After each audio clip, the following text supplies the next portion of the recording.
یہ مہینہ بہت ہی فضیلت اور برکت والا مہینہ ہے۔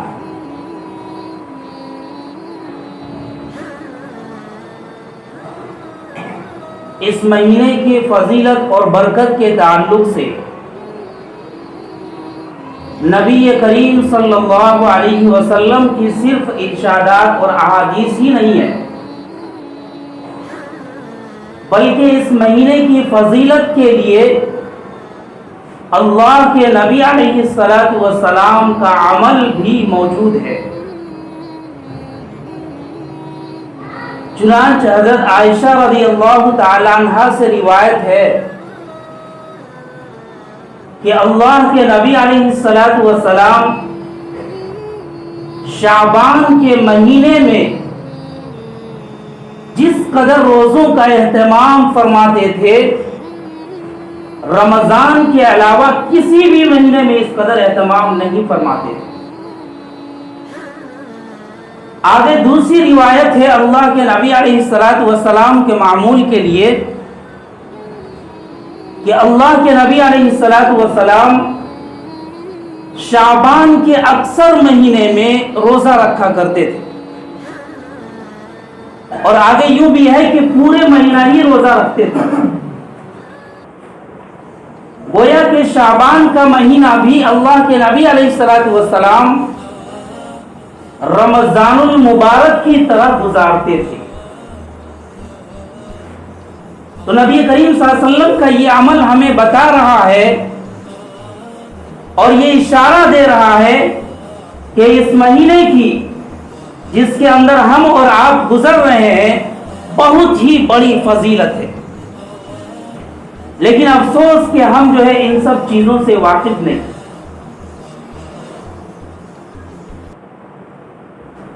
اس مہینے کی جو ایک رات ہے وہ بہت ہی خصوصیت اور برکت والی رات ہے،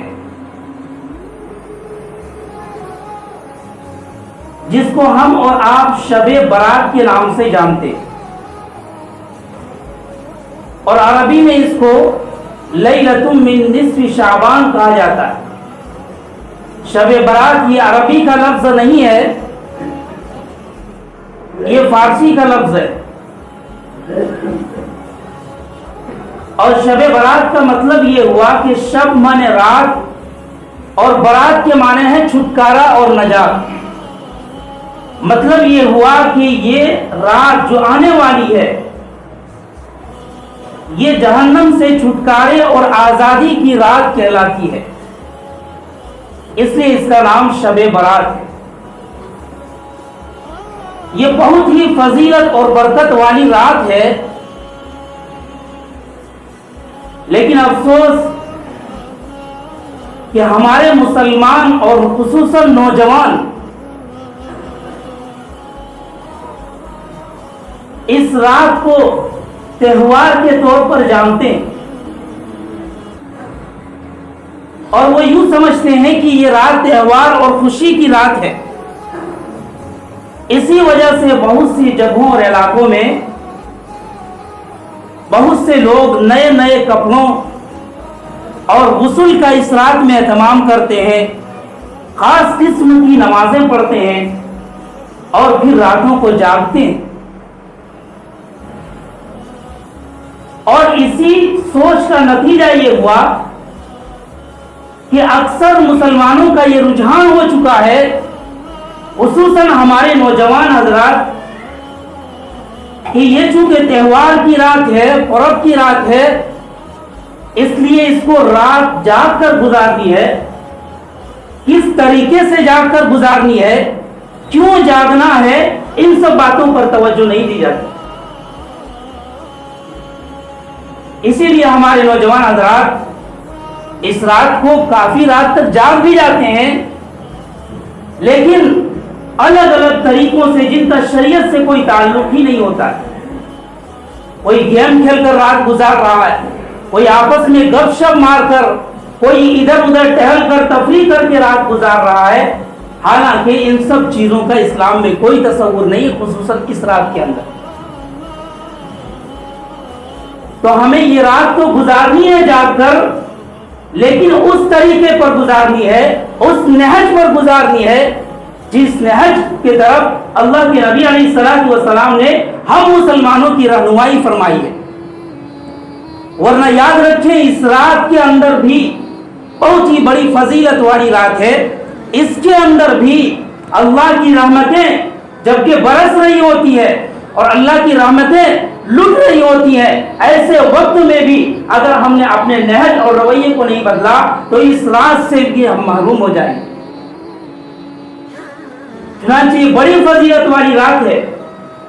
لیکن احادیث سے یہ بھی پتہ چلتا ہے کہ اس متبرک رات کے اندر بھی کچھ لوگ ایسے ہوں گے جن کی مغفرت نہیں ہوگی،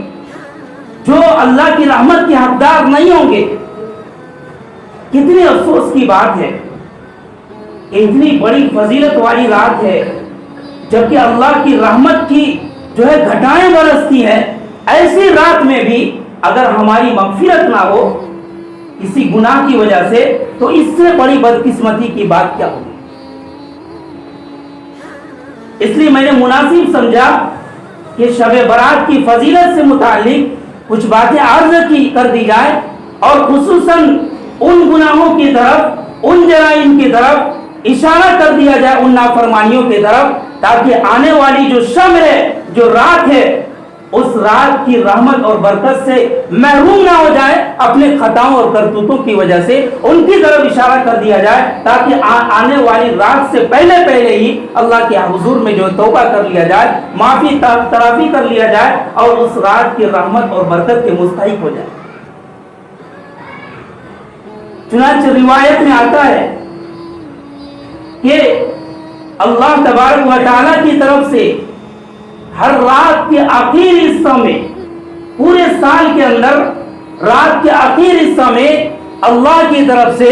یہ صدائے رحمت بلند ہوتی ہے، یہ ندا بلند ہوتی ہے کہ ہے کوئی معافی چاہنے والا، ہے کوئی روزی کا طلبکار، ہے کوئی بیماریوں میں مبتلا کہ اس کے جو ہے دور کرنے کی درخواست کرے اور ہم اس کو دور کر دیں۔ یہ سال کی ہر رات میں یہ ندا لگائی جاتی ہے، لیکن شب برات کی یہ خصوصیت ہے، اللہ کے نبی علیہ الصلوۃ والسلام ارشاد فرماتے ہیں کہ اس رات کا جو پہلا حصہ ہوتا ہے، یعنی غروب آفتاب سے ہی اللہ کی طرف سے یہ صدائیں بلند ہونے لگتی ہے، الا هل من مستغفر، کیا کوئی مغفرت کا چاہنے والا ہے، کیا کوئی مغفرت کا طلبگار ہے کہ اسے میں معاف کر دوں۔ ایسی اللہ کی طرف سے یہ بھی ندا بلند ہوتی ہے، کیا کوئی روزی کا طلبگار ہے، هل من مسترزق، کیا روزی کے حوالے سے کوئی آدمی پریشان ہے، وہ اپنی درخواست رکھے، اس کی درخواست قبول کی جائے۔ ایسے ہی غرض یہ کہ ندا لگتی رہتی ہے۔ اگر دنیا کے اندر ہمیں معلوم ہو جائے کہ کوئی بڑا آدمی آنے والا ہے، کوئی حاکم آنے والا ہے، اور اس کی جگہ اور وقت کا پتہ ہو اور ساتھ میں اس بات کا بھی علم ہو کہ اس کے سامنے جو درخواستیں دی جائیں، جن چیزوں کی اپیل کی جائے وہ اسے قبول بھی کرے گا، وہ چیزیں جو ہے مرحمت فرمائے گا، تو وقت سے پہلے ہی ہر آدمی وہاں پہنچنے کی کوشش کرے گا۔ لیکن اللہ تبارک و تعالی صاف اعلان کر رہا کہ اس رات میں جو ہے غروب آفتاب سے لے کر اللہ کی طرف سے بن بلائے یہ اعلان ہوتا ہے، ہر آدمی کے دروازے پر یہ دستک دے رہا ہوتا ہے کہ کوئی اپنی پریشانی کو سامنے لا کر رکھے تاکہ ہم اس کی پریشانی کو دور فرما سکیں۔ یہ اس رات کی فضیلت برکت ہے، لیکن افسوس کہ کچھ خرافات اور بدعات ایسے ہیں جن کی وجہ سے اس رات کی جو فضیلت اور برکت ہے ہم جو ہے ان سے محروم ہو جاتے ہیں اور وہ چیز کر بیٹھتے ہیں جن کا اسلام سے کوئی تعلق ہی نہیں ہوتا۔ ورنہ یہ رات، اللہ اکبر، اس رات کے اندر میں نے آیت کریمہ پڑھی، بعض مفسرین کہتے ہیں انا انزلناہ فی لیلۃ مبارکہ، اس لیلہ مبارکہ سے شب برات کی رات مراد ہے۔ اور یہ کتنی اہم رات ہوتی ہے، اللہ تبارک و تعالی آگے ارشاد فرماتے ہیں فیہا یفرق کل امر حکیم، کہ اس رات میں ہر حکمت بھرے معاملے اور فیصلے طے کیے جاتے ہیں۔ کیا مطلب کہ اگلے سال کے اندر، ایک سال کے اندر کون اس دنیا سے جائے گا، کس کو زندگی ملے گی، کون حج کو جائے گا، کون سا عمل کرے گا، کس کو طلاق پڑے گی، ہر اہم معاملے جو ہے اس رات کے اندر طے ہو جاتی ہے۔ ظاہر سی بات ہے یہ اتنی اہم رات ہے تو ہمیں جو ہے اس کی جو ہے کس قدر جو ہے قدر کرنی چاہیے اور اس کو کس طریقے سے گزارنا چاہیے۔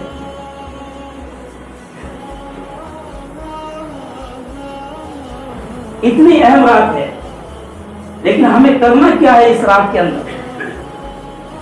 تو احادیث سے اور اسلامی تعلیمات سے صرف ہمیں 3 کام ملتے ہیں جن کو جو ہے اس رات کے اندر کرنا چاہیے۔ وہ بھی کوئی ضروری نہیں ہے، بلکہ جسے جو وسعت ہو وہ کرے۔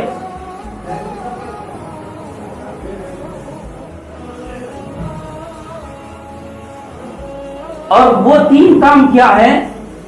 اللہ کے نبی علیہ الصلوۃ والسلام نے ارشاد فرمایا، ان باتوں کو توجہ سے سنیں، ہم سنتے نہیں ہیں، رات جاگ لیتے ہیں، لیکن رات کے جاگنے کا جو مقصد ہے اور جو ہے غرض ہے وہ ہم سے فوت ہو جاتا ہے، جس کی بنیاد پر ہم اللہ سے اپنی مغفرت نہیں کروا سکتے۔ اللہ نے پورے سال کے ہر رات میں اعلان کیا ہے اور اعلان ہوتا ہے، لیکن ظاہر سی بات ہے جو رات کا آخری حصہ ہے اس کے اندر ہر ایک بندہ اٹھ کر کے اللہ کے سامنے کھڑا نہیں ہو سکتا ہے۔ اس کا تجربہ بھی ہے، ہر آدمی رات کے آخری حصہ میں اللہ کے سامنے کھڑے ہو کر اللہ سے مانگ نہیں سکتا ہے۔ وہی آدمی کھڑا ہو سکتا ہے جو اللہ کے یہاں پسندیدہ ہوگا، اللہ کے یہاں مقبول ہوگا، وہی آدمی کو تہجد کی توفیق ملتی ہے۔ ظاہر بات ہے جو گناہگار ہیں، جن کو اللہ کی توفیق اس وقت نہیں ملتی ہے اور وہ اس وقت اٹھ نہیں پاتے ہیں، اس کے لیے کون سا وقت ہے؟ اللہ تبارک و تعالیٰ کی شان رحیم میں دیکھیے کہ اللہ تبارک و تعالیٰ نے رات کے آخری حصے میں وہ وقت نہیں رکھا، وہ قبولیت کا وقت جو ہے رات کے شروع حصے سے ہی رکھ دیا، اور کب تک؟ صبح صادق تک، یعنی فجر تک یہ اعلان ہوتا رہتا۔ جو بھی مسئلہ ہو، جو بھی پریشانی ہو میرے دوستو، اگر ہم اللہ کے سامنے رکھیں گے تو پھر اللہ تبارک و تعالیٰ اس مسئلے کا حل فرمائیں گے، اس پریشانی سے ہمیں نجات فرمائیں گے، کسی بھی حوالے سے آپ پریشان ہو۔ اس لیے ضرورت اس بات کی ہے کہ ہم اس رات کی جو ہے ابھی سے جو ہے تیاری کریں اور ایک ذہن بنائیں کہ ہم اس رات میں جو ہے ہماری جو بھی پریشانیاں ہیں، جو بھی مسئلے ہیں، ہم اللہ کے سامنے رکھیں گے اور اس مسئلے کو حل کرا کر ہی رہیں گے۔ لیکن یہ فضائل تو ایک طرف اس رات کے بارے میں آتا ہے کہ کچھ لوگ ایسے بھی ہوں گے کہ جن کی اس رات میں جو ہے مغفرت نہیں ہوگی، کچھ گناہ کرنے والے ایسے ہوں گے جن کی مغفرت نہیں ہوگی۔ اس کے علاوہ جتنے بھی لوگ ہوں گے، جتنے بھی ایمان والے ہوں گے، سب کی جو ہے مغفرت فرما دے گی اللہ تبارک و تعالیٰ۔ اس لیے ہمیں کوشش ہونی چاہیے کہ اس شب کے آنے سے پہلے، اس رات کے آنے سے پہلے ہم یہ سوچیں جو گناہ اور جو چیزیں بتائی جا رہی ہیں کہیں ہمارا نام تو اس لسٹ میں نہیں ہے، اس فہرست کے اندر کہیں ہمارا نام تو نہیں ہے۔ اگر ہمارا نام ہے تو ابھی وقت ہے، وقت کے آنے سے پہلے ہی ہم اللہ کے سامنے توبہ کر لیں اور اس فہرست سے نکل جائیں، تاکہ رات کے شروع حصے سے ہی ہم اللہ کی رحمت کے مستحق ہو جائیں اور پھر اللہ کی رحمتوں میں ہم بھی ڈوب جائیں اور پھر ہماری مغفرت ہو جائے۔ تو روایت کے اندر آتا ہے کہ سب سے پہلا شخص جس کی اس رات میں مغفرت نہیں ہوگی، حالانکہ اللہ تبارک و تعالیٰ اس رات میں بہت خوش رہتے ہیں، اور روایت میں آتا ہے اللہ کے نبی علیہ الصلوۃ والسلام نے فرمایا اس رات کے اندر، یعنی جو آنے والی رات ہے، اس رات میں اللہ تبارک و تعالیٰ قبیلہ بنو کلب کی بکریوں کے بالوں کے برابر اللہ تعالیٰ انسانوں کی مغفرت فرما دیتے ہیں۔ اور قبیلہ بنو کلب یہ عرب کے اندر بہت بڑا قبیلہ تھا، جس کے پاس جو ہے کئی ہزار اور لاکھوں بکریاں ہوتی تھی۔ آپ اندازہ کریں ان لاکھوں بکریوں کے اندر کتنے بال ہوں گے، اتنے بالوں کے برابر، بلکہ بعض روایت میں آتا ہے کہ اس سے بھی زیادہ اللہ تبارک و تعالیٰ آج کی رات میں لوگوں کی مغفرت فرما دیتے ہیں۔ اتنی زیادہ مغفرت عام ہوتی ہے، لیکن اس کے باوجود بھی کچھ بدقسمت لوگ ہوں گے، ان کی معافی نہیں ہوگی۔ میرے دوستوں خصوصاً انہی باتوں کی طرف اشارہ کرنا تھا مجھے، تاکہ ہم جو ہے آنے والے وقت سے پہلے ہی اللہ کے سامنے توبہ معافی کر لیں اور تلافی کر لیں۔ معافی کا مطلب اللہ سے معافی مانگ لیں، اور تلافی کا مطلب اگر اس گناہ کا تعلق بندوں سے ہے تو اس بندے سے معافی مانگ لیں، یہ معافی مانگ لیں، اور پھر تلافی کی جو صورت ہوگی معافی کے بعد اس کو کریں، یہ تلافی کہلاتا ہے۔ تو سب سے پہلا شخص جس کی جو ہے اس رات میں بھی مغفرت نہیں ہوگی، اللہ تبارک و تعالیٰ اس کی طرف نظر توجہ فرمائیں گے ہی نہیں، وہ کون سا شخص ہے؟ سب سے پہلا شخص جس کے بارے میں اللہ کے نبی علیہ الصلوۃ والسلام نے فرمایا مدمن الخمر، کہ جو شخص شراب کا عادی ہوگا، جو شخص جس کو نشے کی عادت ہوگی، نشے کی لت پڑ چکی ہوگی، چاہے وہ شراب ہو چاہے کوئی بھی چیز ہو جو نشے کی ہو، اس لیے کہ حدیث ہے کل مسکر حرام، ہر نشے والی چیز چاہے اس کا کچھ بھی نام رکھ دیا جائے، شراب نام رکھا جائے، بیئر نام رکھا جائے، کچھ بھی نام رکھا جائے، اگر اس کے اندر نشہ ہے اور اس کو نشے کی عادت ہے تو اس رات کے اندر بھی اللہ تبارک و تعالیٰ اس کی مغفرت نہیں فرمائے گی۔ میرے دوستو شراب پینا اتنا بڑا جرم ہے، اس لیے اگر خدا نخواستہ ہم میں سے کوئی اس مجلس کے اندر ایسا شخص ہے جس کو شراب کی عادت ہے، لت کی عادت ہے، نشے کی عادت ہے، تو پھر جو ہے وہ اس کام سے باز رہیں اور توبہ کر لیں، تاکہ جو ہے اللہ کی رحمت کے ہم حقدار اور مستحق ہو جائیں۔ شراب قرآن کریم کے اندر ہے انما الخمر والمیسر والانصاب والازلام رجس من عمل الشیطان، کہ شراب صرف جو ہے حرام ہی نہیں ہے، رجس من عمل الشیطان، کہ یہ جو ہے شیطانی کاموں میں سے ہے، اور رجس ہے یعنی ناپاک اور گندی چیز ہے۔ اور شراب کے کیا نقصانات ہیں شراب پینے کے، وہ ایک الگ بحث ہے، بس اتنا جو ہے مختصراً یہ ہے کہ شراب سے جس قدر دنیاوی اخروی نقصان ہوتا ہے، ایسے ہی جو ہے دنیا کے نقصانات بھی بالکل واضح ہیں۔ اسی لیے تو جرمنی کا ایک ڈاکٹر لکھتا ہے افسوس کہ ہم مسلمانوں کو اور خصوصاً نوجوان کو قرآن و احادیث پر یقین ہونے کے بجائے ڈاکٹروں اور حکما کی جو ہے رائے اور مشوروں پر زیادہ یقین ہوتا ہے۔ تو اس کا کہنا ہے کہ اگر دنیا کے اندر سے آدھے شراب خانے بند کر دیے جائیں تو پھر میں اس بات کی ضمانت دیتا ہوں اور گارنٹی دیتا ہوں کہ دنیا سے خود بخود آدھے اسپتال اور آدھے جیل خانے خود بخود بند ہو جائیں۔ کیوں؟ اس لیے کہ جیل کے اندر کا جو معاملہ ہے اور جو دیگر جو جرائم ہو رہے ہیں ان کا بہت سے جرائم کا تعلق اسی شراب اور نشے سے۔ اس لیے میرے دوستو اگر ہم میں سے کوئی شخص اس مجلس کے اندر ایسا بیٹھا ہوا ہے جس کو جو شراب کی لت ہے، اللہ تبارک و تعالیٰ سے اس وقت کے آنے سے پہلے ہی ہم جو ہے اللہ سے معافی مانگ لیں، تاکہ ہم جو ہے اللہ کی رحمت کے حقدار ہو جائیں۔ ایسے ہی ایک وہ آدمی ہے جس کی مغفرت اس رات میں بھی نہیں ہو، کتنا بڑا بدقسمت انسان ہوگا۔ اللہ کے نبی علیہ الصلوۃ والسلام نے فرمایا مشاہد، کہ جس کے دل کے اندر کینہ کپٹ ہوگا، جلن ہوگا، دوسروں کے حوالے سے وہ اپنے دل میں بغض اور دشمنی رکھتا ہو، اللہ تبارک و تعالیٰ اس شخص کی بھی مغفرت نہیں فرمائے۔ یہ کتنا بڑا جو ہے جرم ہے۔ اس لیے اپنے دلوں کو اس وقت کے آنے سے پہلے جو ہے پاک صاف کر لیں۔ اگر کسی سے جو ہے کوئی دشمنی ہے، اللہ کے سامنے جو ہے معافی تلافی کر لیں، تاکہ اس رات کی رحمت کی مستحق ہو جائے۔ ایسے ہی اللہ کے نبی علیہ الصلوۃ والسلام نے آگے ارشاد فرمایا جو شخص قطع رحمی کرنے والا ہوگا وہ شخص بھی اس رات کی رحمت سے محروم ہوگا۔ قطع رحمی کرنے والا یعنی رشتہ داریوں کو توڑنے والا، آپس میں خاندان کے اندر کچھ نہ کچھ بات ہو ہی جاتی ہے، لیکن اس کی وجہ سے یہاں تک دشمنی مول لینا، اور پھر آج یہاں تک ہوتا ہے کہ جو ہے آدمی کہہ دیتا ہے جو ہے رشتہ داری کو توڑتے ہوئے کہ میں تمہارے جنازے تک میں بھی شریک نہیں ہوگا۔ تو اگر کوئی آدمی ایسا کرتا ہے اور رشتہ داری کو توڑنا چاہتا ہے، اللہ کے نبی علیہ الصلوۃ والسلام فرماتے ہیں اس شخص کی بھی اس رات کے اندر مغفرت نہیں ہوگی، اس رات کے اندر اس کی بھی مغفرت نہیں ہوگی۔ تو تین شخص ہوئے، شراب پینے والا، ایسے ہی کون شخص شراب پینے والا ہوا، دوسرا کون شخص بتائے؟ کینہ کپٹ رکھنے والا،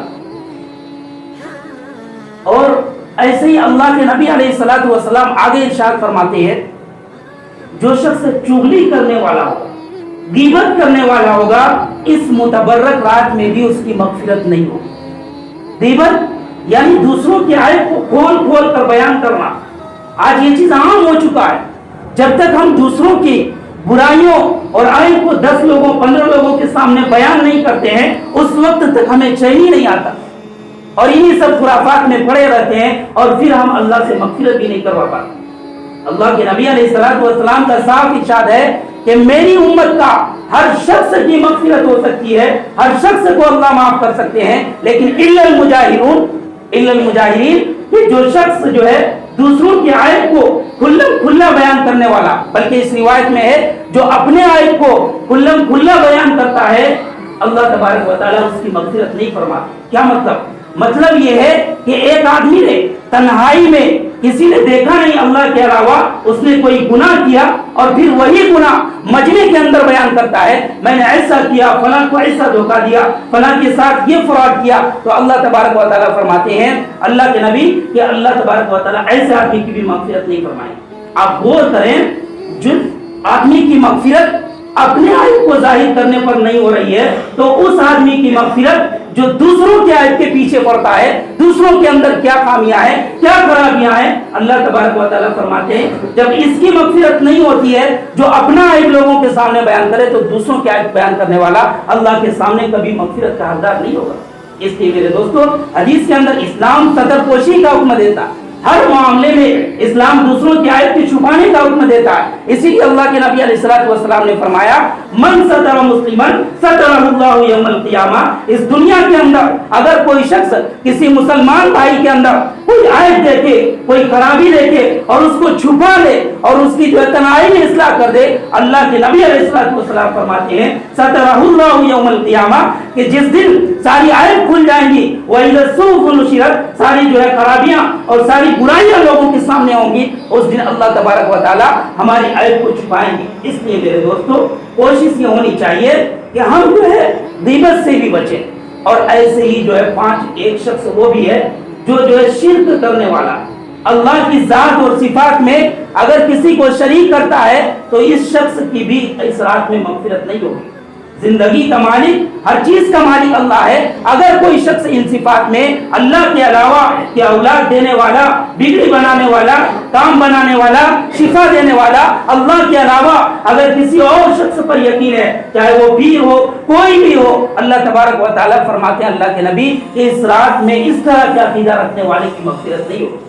اس لیے ہم شرک سے بھی بچیں۔ اور ایک اور شخص ہے جس کے بارے میں اللہ کے نبی علیہ الصلوۃ والسلام نے ارشاد فرمایا اس رات میں بھی اس کی مغفرت نہیں ہوگی، مسبل الازار، اللہ کے نبی فرماتے ہیں جو شخص اپنے جو ہے پائجامے کو، اپنے کپڑے کو جو ہے ٹخنے سے نیچے رکھ کر چلتا ہے، تکبرن،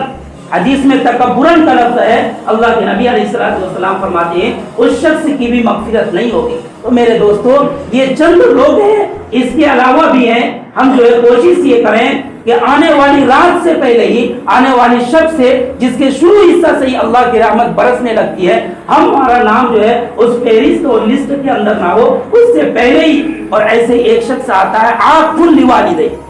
اپنے ماں باپ کا جو شخص نافرمان ہوگا، جس نے اپنے ماں باپ کا دل دکھایا ہوگا